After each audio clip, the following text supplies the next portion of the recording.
That's the takeoff side. Now, I mentioned pelvic positions, okay? Ideally, in the triple jump, we want something that's what we would call neutral, okay? Neutral would be if you were just standing there in a normal position, that would be a neutral pelvis.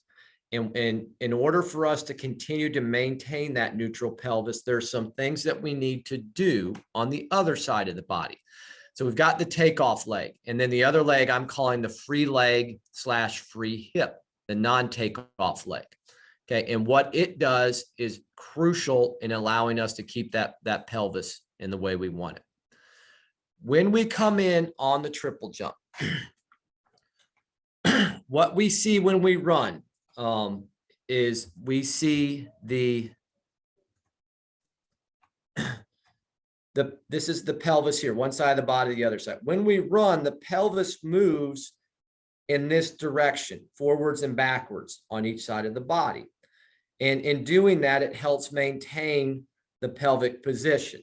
Okay, so when we sprint, it's moving one side back and forth. Let me use my pencil here. Okay. When we go into the triple jump, one of the things that we want to see is that we continue to keep the pelvis moving in this position. And so it becomes somewhat amplified. And so off the board, if this is the takeoff leg, it plants, we want to see the other side of the pelvis move forward. Okay. And it may be amplified more than it is in a normal running stride. So sometimes we have athletes that come in and they don't do that. They stop the pelvis from moving forward on the free leg side. And when that happens, they do what I would call block the pelvis. Well, because it doesn't have this movement here, which allows the pelvis to stay in a somewhat neutral position, the only thing it can do is move or rotate forward, that butt out position, and it becomes really hard then to catch the hop when we land. So what we cue them to do is to feel the free side hip move out off the board. So I don't know if you can see me here, but as I come in and I'm running, if my takeoff leg is here, I may tell them to feel this free hip move out off the board a little bit more. So it may just simply be, hey, feel the left hip move out off the board. Okay.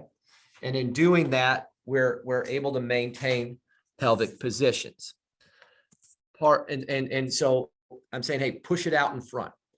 Part two of this, and this is a huge error that I see a lot of times. If they ever in our program use the word drive the knee up, that may get you thrown out of practice. We never, ever, ever cue driving the knee up. Okay. I just told you in running positions, the pelvis, one side moves forward, then the other side moves forward. What happens when we prematurely drive the knee is that we don't have this action anymore. We're not moving forward and backwards. What we have is we stop and maybe we get something like this. Okay. So we never cue driving the knee. If I watch video, what you will see is that we don't want the knee to get above the hip. So here I am again.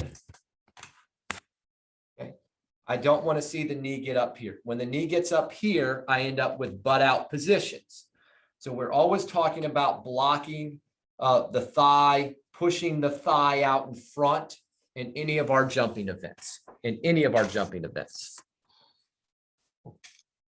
And this again maintains that pelvic alignment that we need.